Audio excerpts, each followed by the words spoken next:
Hi, I'm Doug Macgregor, CEO for OCOC. This is Critical Insight. And today we have a couple of very important interviews for you about election integrity and security, because both are very important and, as we know, lacking across the country. So I urge you to listen to these two interviews. These are two people in the arena fighting the fight for all of us. There's nothing more important than the vote that we as United States citizens cast. Our guest today is Catherine Engelbrecht, who is the founder and president of True the Vote. And we're very happy to have her. Catherine, welcome. And Thank can you so tell much us right off the bat about True the Vote and why you ended up starting it? Yeah, absolutely. I started True the Vote in 2009 entirely by accident. Small group of us had gone to work at the polls, and we just had heard that there was a need for volunteers. We never expected that it would be more than a one-day episode. But what happened that day at the polls really changed the arc of my life for, at least the next 15 years, as we know, since I'm sitting here with you today. What we saw at the polls, most of us had wonderful experiences, but there were about 20% or so that compared notes and found that there were some real breakdowns in process that couldn't be explained away. And so we endeavored to take a deeper look.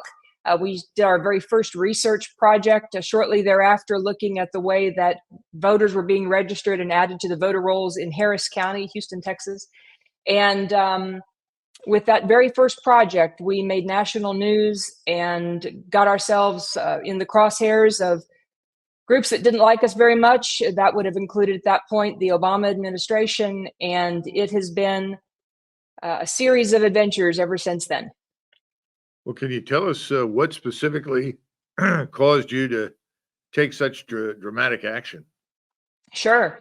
Honestly, I didn't even recognize it at the time as something that would be considered dramatic. I just assumed it was common sense. When people were coming in to vote, this was prior to Texas having photo voter identification, so they were required to just show a registration card. And we saw people who would come in with more than one registration card, present one, and then be told that that card already indicates a vote had been cast. So they would pull another card and be told, oh, well, that one's fine, and go to vote. And when you see things like that, you in the moment, you clearly know they're wrong, but what do?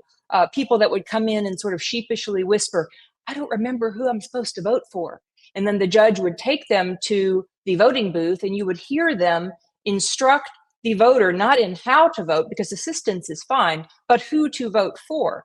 And similar instances throughout the day. When you compare all of that and you realize this is what happens when people are actually there watching, being a part of the process, what happens when no one is there? And so we really believed that we thought, okay, let's just reverse engineer this from soup to nuts. How do names get added to the poll books, which ultimately go on to find their way to polling places and be just error riddled? How does that happen? And so that was our very first project. There'd been a group that had come to town by the name of Houston Votes that said they were going to register 100,000 new voters in a month or so, which belied anything we knew to be true about voter registration projects. So we did a deep dive on what they were submitting, found out that in fact they were submitting erroneous registrations, turned that over to the county.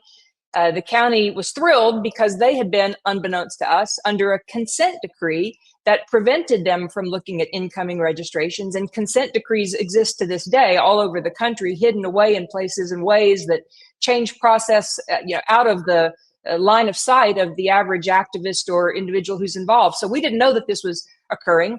But when we presented this as a third party to the county, it gave them an opportunity to validate our work. That led to a press conference, and then 3 days later, that led to a mysterious fire, and all of Harris County's election equipment, which 10,000 machines, $30 million worth of collateral equipment, all of that was burnt to the ground in a big warehouse fire. And that really is where, when I think back, that's sort of where the roller coaster left the station. Because for us, all we thought was we were going to turn over this work product, and that's going to be it. We'll wash our hands of it and move on. But suddenly it was like a dog whistle had been sounded, and we were sued twice almost instantly. We had a gaggle of groups after us. The Obama administration's IRS was targeting us, and there's really been no looking back since. We've just continued to advance. And I can say now, in retrospect, I really firmly believe that everything I've been through is about what's coming in these next few months. So all the lessons learned, all the hardening that's gone into this decade plus of work is about November 2024. Well, you've obviously been involved in a lot of litigation. Do you have some feel for the level of success you've had or failure, and why? I think on balance, the big cases that we've been involved in, we've won.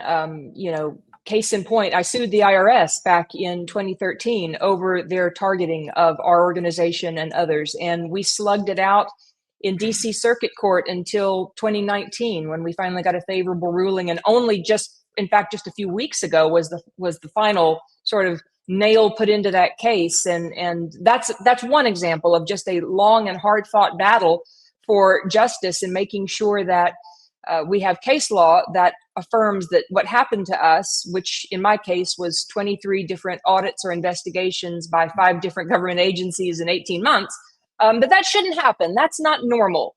And so we were very fortunate to stay in the fight. But then there have been more recent victories, like our victory against Fair Fight and Stacey Abrams and Mark Elias, in a battle that raged on for 3 years about voter challenges in Georgia. So yeah, I've as I say, I've never been out of court since starting True the Vote, and I've seen the decline of civility in the courts. Lawfare reigns supreme now as a tactic, and it's sad, but it's something that we have to anticipate. We're in several lawsuits right now, and it's not about justice. It's just about engineering a level of chaos that creates an unstable battlefield, and that's exactly what they want. Well, you mentioned 2020 and or not 2020, but 2024, the future, the immediate future that lies in front of us. And there's something out there called Help America Verify Voters. Are you familiar with this? Yes. Sure. Can you tell us a little bit about it? Because a number of our members seem to be extraordinarily concerned about it. Sure. So the Help America Verify Voters program was a program that came out of what was required by the Help America Vote Act, and it's done in concert with the Social Security Administration. And so the way this all sort of comes together is that when states are presented with voter registrations with no other identifying information other than the last 4 of a Social Security number, they will ask the Social Security Administration to run the background, if you will, of just ping that number and tell them whether or not it's a verified number. Of course, there's all manner of issues with that, because although we see non-citizens being given work permit numbers, and you would think, well, that could certainly be kept out of the sift of this kind of an effort where they're verifying numbers, but sadly that's not the case. There aren't sufficient firewalls between citizens and non-citizens in this particular space. It's just not part of their plan. And so the reason that many people rightly were very concerned is that the HAVV was being published every week, the numbers of requests that various states were sending in, and the numbers were skyrocketing. In fact, in Texas, I think the number is like 1.4 million last 4 of social with no other identifying characteristics were checked by the Social Security Administration. And so that was all sent out. You clearly can see that there's got to be some nexus between the rise in those numbers and what's happening at the border. It was primarily affecting border states. But what was particularly curious is that, at least here in Texas, then it was almost immediate. The Secretary of State came out and said, no, that's misinformation. There have only been 53 some odd thousand requests. So, and then she went on to say, she put this out on a tweet, went on to say that they were working with Social Security Administration to figure out where this misinformation came from. Well, I mean, it came directly from the agency, who has, by the way, since stopped publicly releasing the data. Ever since it became put on the radar of social media, it stopped. So the transparency there is gone, but it leads to a lot of questions about just how vulnerable our rolls are, which, frankly, is very vulnerable to non-citizen registration.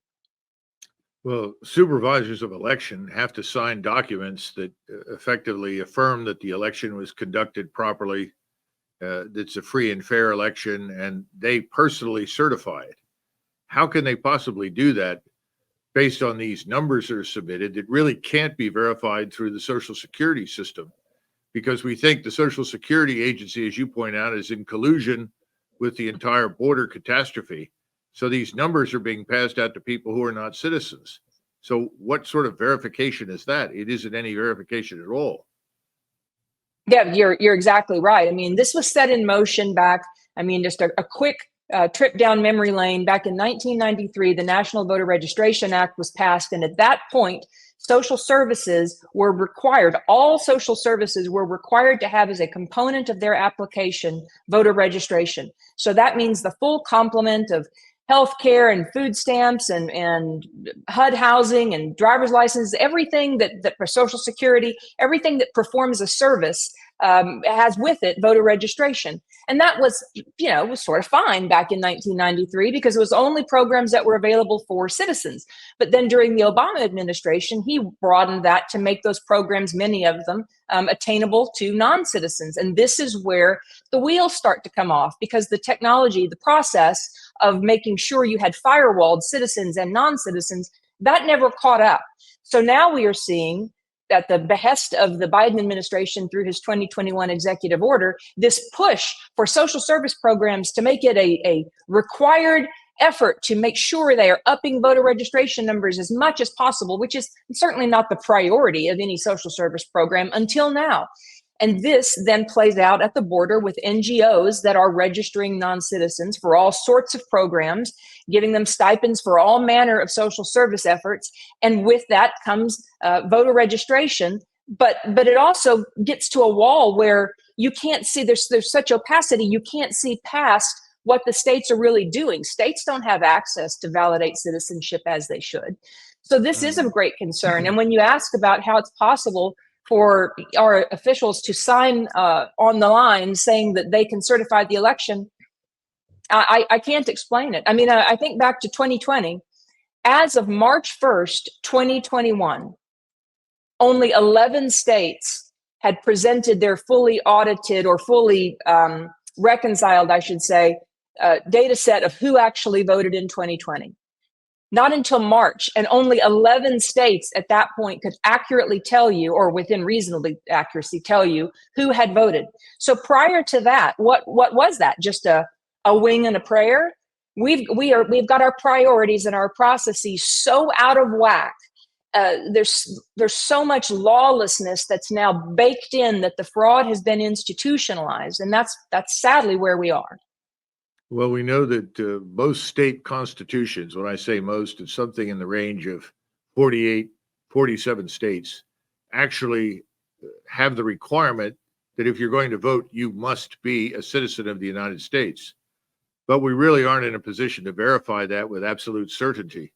And I just had someone that reported to us that an NGO, non-governmental organization down in the Darien Gap called Maduros, was actually briefing people as they came through, telling them how they could acquire these numbers that you mentioned, and also telling them, by the way, make sure when you do vote, you vote for Biden. And if it's not Biden, then make sure you vote for the Democrats. And these people have no idea what you're talking about in many cases, but they all nod yes, and they say, okay, Biden, and I get number, and off they go. So this thing begins almost immediately upon arrival in Darien. I mean, how much worse could it get? Oh, well, I'll give you a for instance. This is a card that could yet be played. So right now, the left is quick to say that, non-citizens don't vote because it would be illegal. And we've already established that there's really no clear way to affirm the citizenship of those records that make up any given state's voter rolls, because the data is not sufficiently provided to states to make those determinations. So they're doing the best that they can, but it's woefully lacking. So we've created this engineered chaos, and we're moving now towards November. We know as a practical matter that these NGOs are as you accurately state, are prepping people coming across into the states that they should vote for Biden, which suggests they're referring to this November.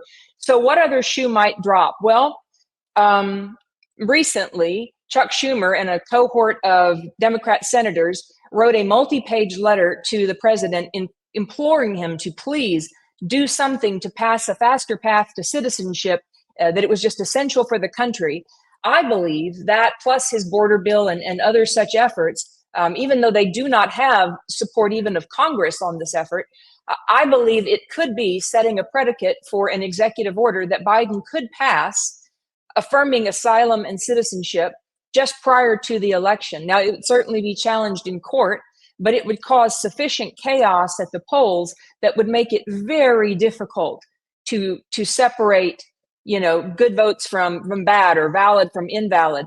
I know that's an extreme, but in a time of war as we find ourselves, that is something that's within the purview of the president to do.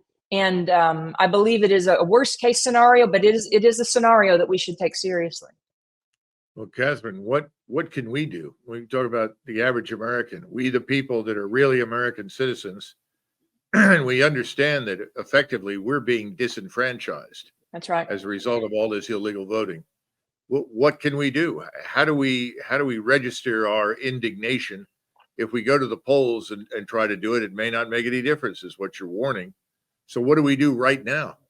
Well, right now, what we're doing, and it's certainly something that anybody can do, but what we've tried to do is fashion this into a call to action. And if you go to our website, truethevote.org, and click on Engage, you'll see all the projects that we're working on. There's one called the 611 Project, and it deals specifically with this matter at hand of non-citizens voting and what can be done.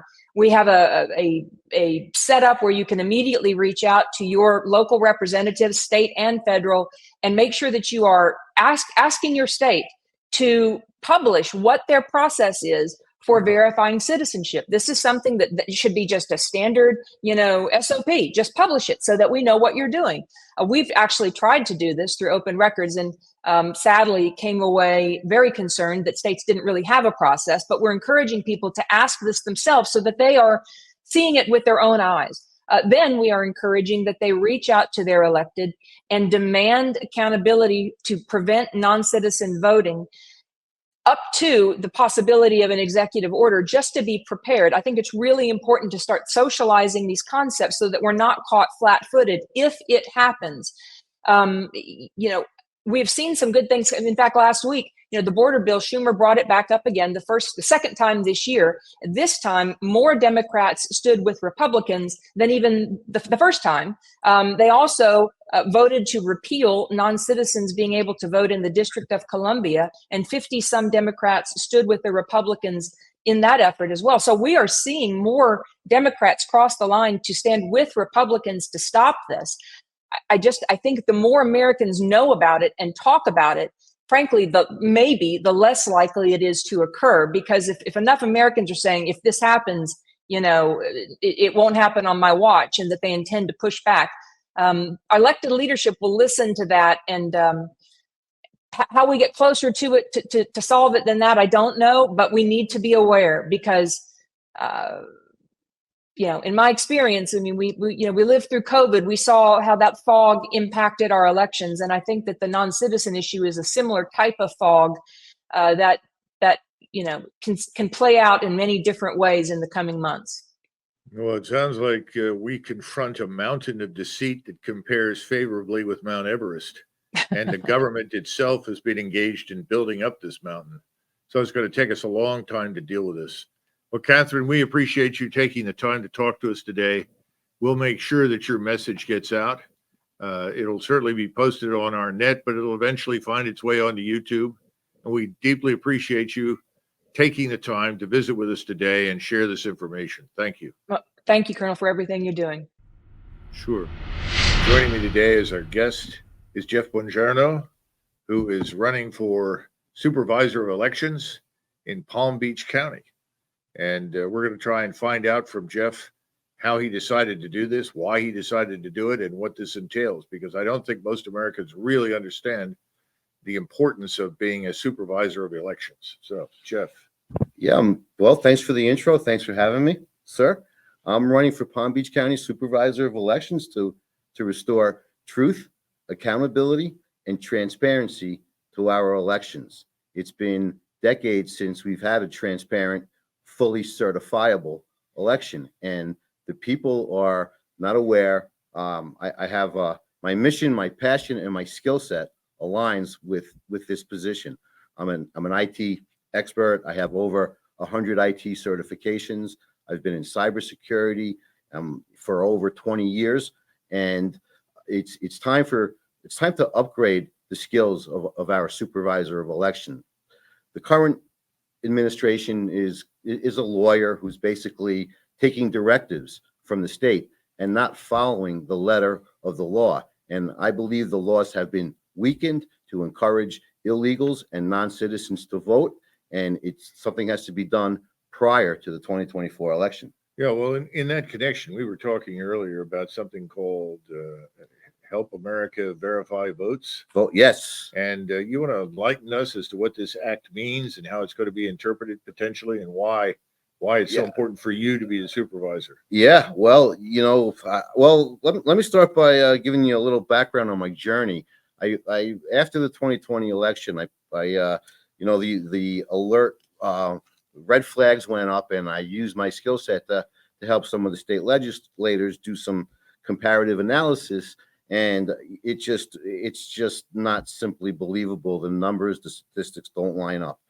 The Help America Verify Voters, it's part of Help America Vote Act, and this bill has basically provided a backdoor for illegals to register to vote. And what's really concerning is that recently we made an adjustment to our U.S. Code 611C3. It's Title 18 U.S. Code 611C3.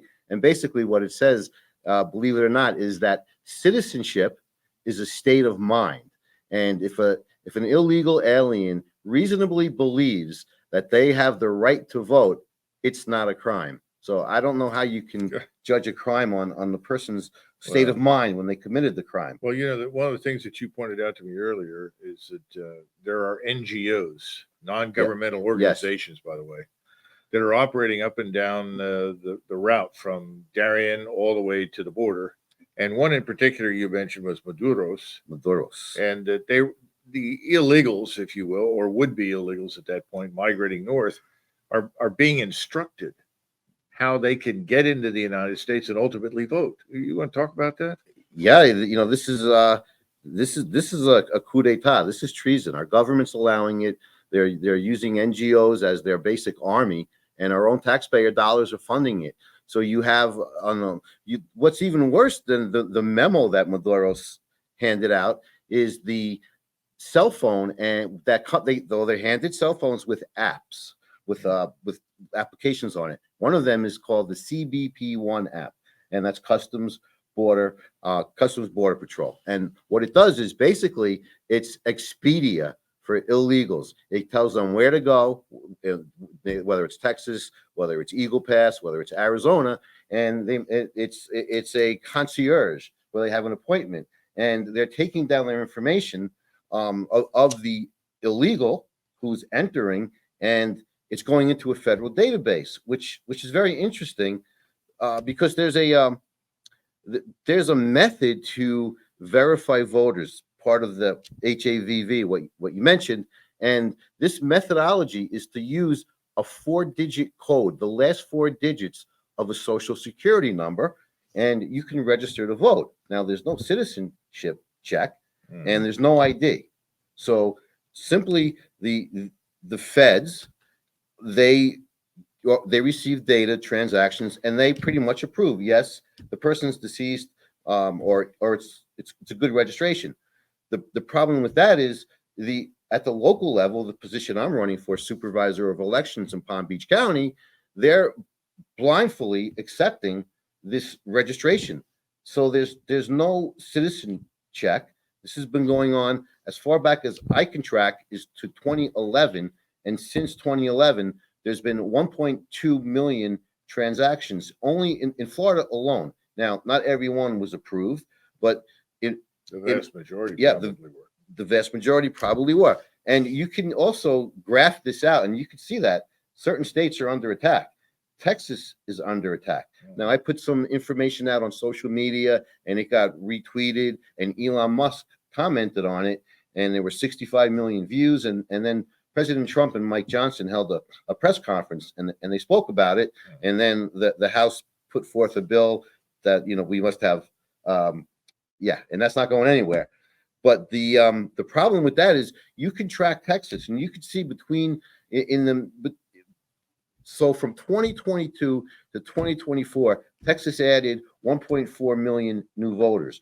From I think it was 2018 to 2020, they only added 74,000. So the numbers are just not believable. Yeah, and the Secretary of State of Texas, Jay Nelson, she put out a memo, a press release saying that the information on the internet is false. And the wording that she used was very suspect. She said, while Texans must show a photo ID to vote, while individuals can register and vote with a social security number, a 4-digit code. So I believe that those are very telling words. Now, at the same time, isn't it fair to say that certainly Florida, I assume Texas, most other states stipulate that in order to vote in the state, you must be a United States citizen? Yeah, well, that's Article 6, Section 2 of the Florida State Constitution, and there is a statute that states that. Here's how it works. Before you go on, so effectively, the federal government is working to undermine enforcement of the law in terms of citizenship. I believe 100%. They're orchestrating this invasion. Why wouldn't they? So that means that these people walk into the United States, they get this number. When it comes to election day in November, they show up and they say, well, I don't have a photo ID for a driver's license, or I don't have another form of ID, but I have this number. And if you call the Social Security agency, they'll tell you, I'm good to go. Is that right? Close. Here's how it works.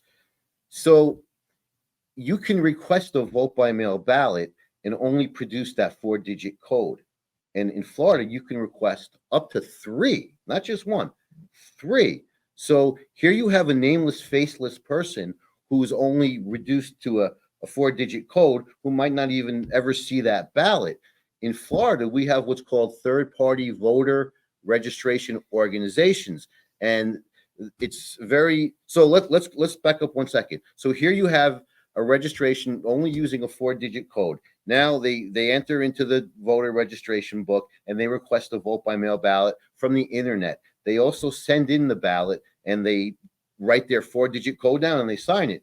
Now we know signature verification is very stringent. So these voters are nameless and faceless. Now, what you mentioned was you made a great point. Well, I want to go to the poll, guys like you and I and everyone in this room. We want to go vote in person, right? We're proud. We know we saw it. What happens the first thing you walk in? They ask you for a photo ID. And I can't say, well, can I get 2 more ballots for my friends in the car? Well, no, you can't. You can get 1. So I believe that the laws have been abridged to accommodate these, what the administration calls newcomers, to make it easier for them to register. But the most alarming thing is I believe that the third-party voter registration organizations, also known as NGOs, that's a Florida thing. Well, what do? The period closes where you can't register, and it's kind of like Antifa changes uniforms and they're pro-Hamas. Well, what are they going to do? They're going to change their uniforms. They're not going to register voters. They're going to go around and they're going to collect those ballots. And they have 10 days to turn in. So they have all the pedigree of the person that they're registering from the CBP1 app and from the voter registration form. So now they have a 10-day period to put that in the database, whatever they want to do. So now they know where to get the votes from. So this is how the ballot harvesting schemes are orchestrated. What can we do? Well, so in Florida, I mean, first of all, let's stop a second. Yeah. When I say what can we do between now and November, there's not a heck of a lot that we can do, correct? I have a very simple solution, and I know that the administrative state is not going to like this, but it's very simple.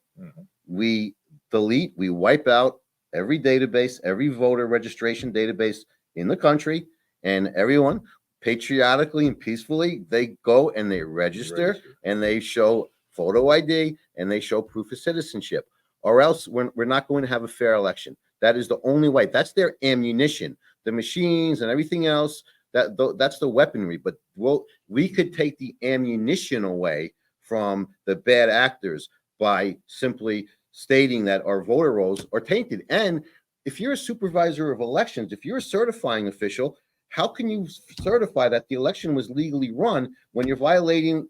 You don't know it. You can't certify, right? Cert is the truth. Well, listen, this is the critical question, because I agree with you. What you've outlined or stipulated is a great solution. It's desperately needed. In fact, I would argue that in-person voting is the only form of voting we should have, with the exception of people serving in the regular armed forces or activated from the reserve, serving in the regular armed forces overseas, who cannot come back and vote. That's it. Well, now, let me finish here. Yeah. But my concern, though, is you're supervisor of elections, and you're between now and election day, you're probably not going to have that action take place. We're not going to wipe out all these voter bases, although we should, and start from scratch. Instead, you're going to have to deal with the reality that you're getting votes that you can't verify from American citizens, especially absentee ballots. Correct? That's correct. So what do you do? Well, this is a constitutional crisis. I believe there's no other alternative to have a true and fair election. And it has to go back to the elected officials who are certifying. They should speak up and say, I can't certify an election. I'm putting my name on it. And guess what? In Palm Beach County, they don't use wet ink. They stamp. There's a stamp.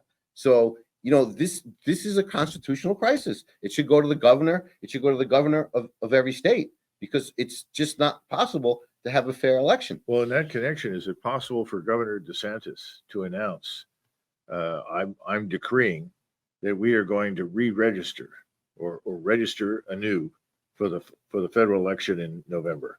So everyone today who is a legal resident of Florida and is a U.S. citizen must go to their respective location, which you will be provided, and there you must register anew. And if you're not registered at this time, when you show up in November, you will not vote. Hey, if the governor can do that, if the governor can lock down the state of Florida for COVID, I'm sure he could do that. yeah, I think that's a critical point. Everybody needs to take that on board. If the governor of a state can lock everyone down or liberate everyone from confinement, he can damn well do this.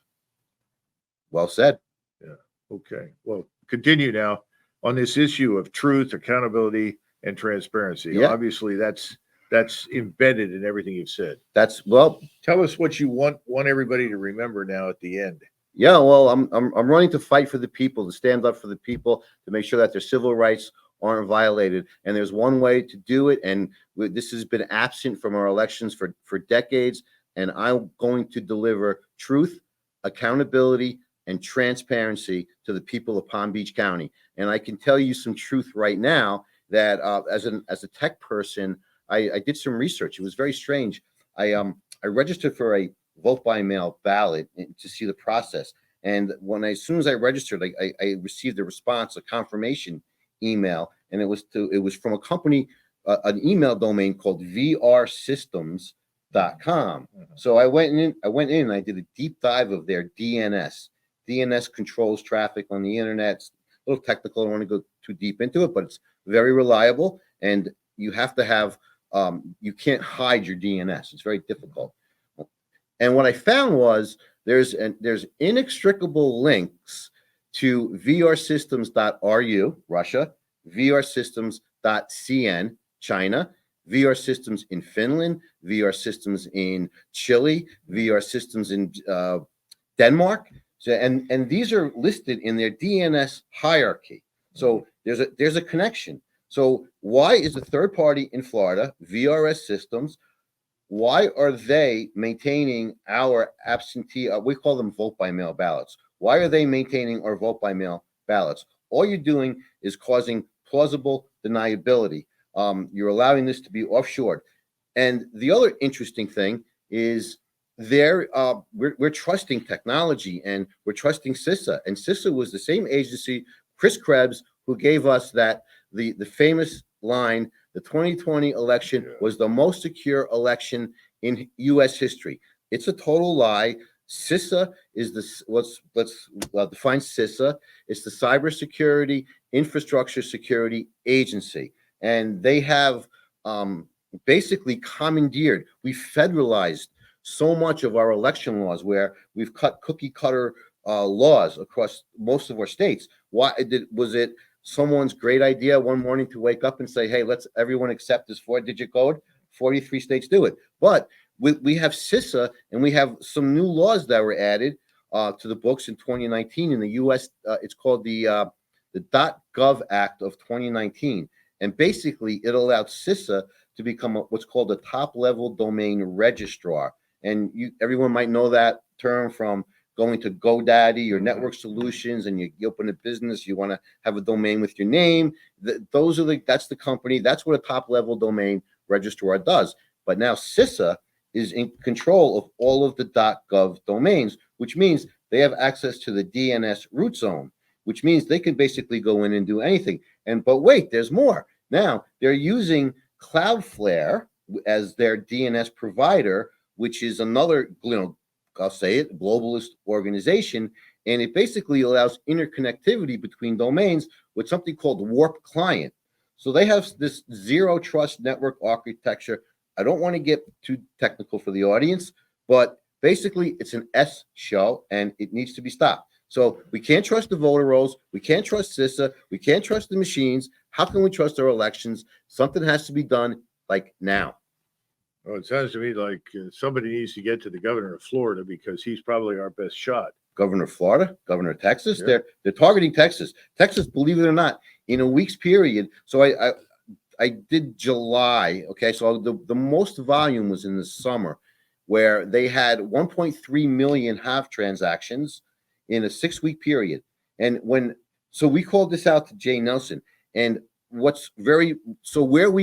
I think our best evidence is, well, she wrote this press release and said, no, it's not true. This doesn't happen, but it does. It's on the federal government site. So I went back and I got Greg Abbott's executive order to shut the state down for COVID. And I did the register and I checked those HAV transactions. And guess what? They didn't slow down. So if the state's closed, if the idea behind a HAV transaction is someone comes to register to vote I believe it has to be in person, unless they're going to upload a photo. I don't know every state's regulations, but so who's processing these transactions when the federal government is pitching all this porn fear, right? You have the same amount of volume. And now I just checked, there was a primary in Texas. And by the way, that Dade Phelan, Texas should take a look at that race, because at 20% of the votes being counted, he had a tremendous lead. And this is something I experienced. I didn't mention that I ran for Congress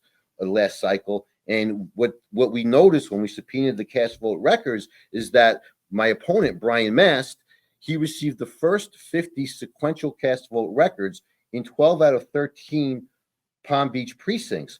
It's a mathematical impossibility. I came in second. There were 4 candidates. Before any of us got 1 vote, he got 50. And it's like an algorithm. So either it's electronic or it's ballot harvesting. So, this is overwhelming. I know for the general public, and they're fighting inflation and they're working 3 jobs, but the people have to stand up. Really, we need the people to stand up. So I'll give you another example of what's going on in Palm Beach County.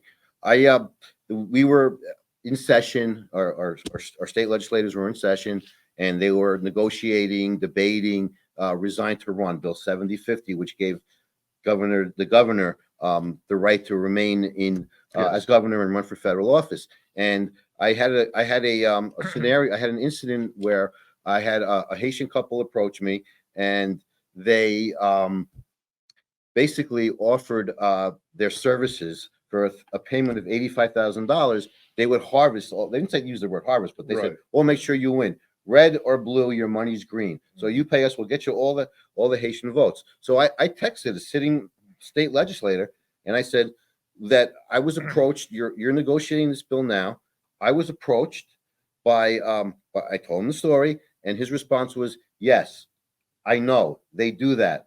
My relative was running for office, and she declined, and she got no Haitian vote, and she lost. So I said, the only way to beat this is to go back to the day of voting.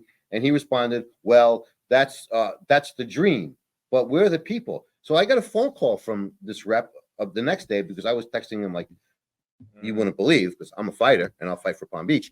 And I said, well, we have to talk. And he told me, why don't you come up and talk to the governor? Because I was so irate. They were trying to do all this crazy hanky-panky stuff. They wanted to not have signature verification. They wanted to expand on that 4-digit code. So you don't have to verify his signature as long as the code matched. So I was pretty much going ballistic on the state rep. And he said, well, come up on Thursday and I'll get you in front of the governor. Now, when I came up on Thursday, he was out of the country. He didn't vote on that bill. He missed the vote. So I don't want to give away too much, but he wasn't around.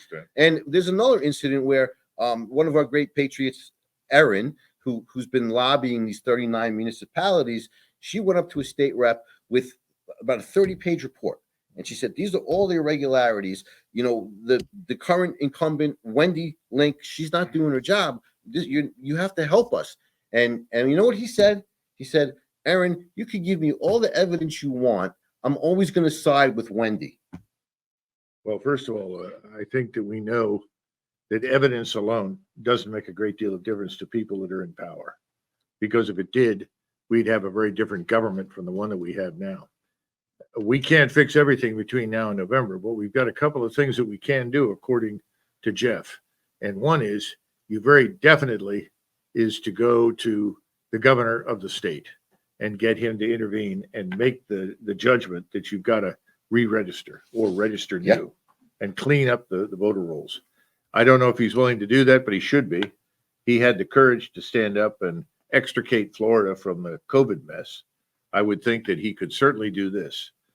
Now, one last thing. Yes. Where can people go to find out all of this kind of information? Okay, so to find out about me and my campaign, my website is votebongi, bongi.com. Now, there's another solution, which is a grand jury. And the website for the information, there's some great information on Florida. It's called thefloridafix.com. And believe it or not, this is a very positive thing. We're almost 18 months ahead of the game because we have some great response. We have been successful in a statewide grand jury, and a lot of that evidence can now be used to get some local grand juries going. And as a supervisor of elections, candidate, and other candidates, you can join our fight, and we can lobby, and we can start a grand jury, and we can get this done. That could be the remedy. Wipe the voter rolls, and everyone re-registers. I mean, the data is bad. This would not last in a business environment, right? No, of course not. And we have to expect that the federal government really should involve itself and demand something very similar on a nationwide basis, but there's no evidence that that will happen because the system, as broken and corrupt as it is, works to their advantage. Well, the people in power have changed the laws so they could stay in power. Right. So the people have to step up. We need grand juries. We need people to sign petitions endorsing grand juries. We need business owners, politicians, sheriffs to join this fight and get this done. Okay.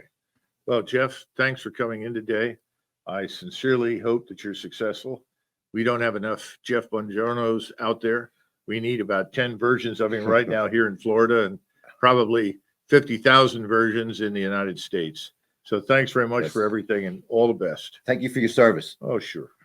Well, that's the view from Our Country, Our Choice today. Thanks very much for watching. Join us soon for another episode of Critical Insight.